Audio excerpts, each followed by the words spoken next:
அபிநயா. அபிநயா. போட்டி போலாமா? போலாம். சும் சாட் கவுனிங் ஸ்டார்ஸ்.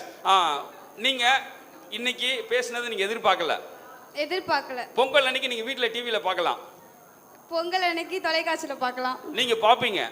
பாப்பேன். நீங்க பேசுன எல்லாத்தையும் டிவில பாப்பீங்க. நான் பேசுன எல்லாத்தையும் தொலைக்காட்சியில கேட்பேன். சொந்தக்காரங்க எல்லாருமே பாப்பாங்க. சொந்தக்காரங்க எல்லாருமே பார்ப்பாங்க. நீங்க எல்லாரும் ஃபோன் பண்ணி சொல்லுவீங்களா? சொல்லுவேன். என்ன சொல்லுவீங்க? நான் டிவியில அடுத்து வாங்க. உங்க பேர் என்ன? பிரவீனா. முன்னாடி வாங்கண்ணா. ரெடியாண்ணா? சிம்சாட் கவுனிங் ஸ்டார்ஸ். பிரவீனா, நீங்க டான்ஸ் ஆன ஆசைப்பட்டு தானே வந்தீங்க? வந்தேன். ஆனா இங்க ஏன் பேசுறீங்க? பேசுறாங்க. பேசுறேன். நான் பேசுறேன் உங்களுக்கு பிடிக்கவே இல்லைல்ல? பிடிக்குது. அப்படின்னு நீங்க சொன்னா நான் நம்பணுமா? உங்க இஷ்டம். உங்க இஷ்டம் என்ன? நீங்க நம்புறது நம்பாதது உங்க விருப்பம். என்ன உங்களை மரியாதையை பேசுறீங்க? சொல்லுங்க. ஏதோ போடா வாடான்னு பேசுவீங்க.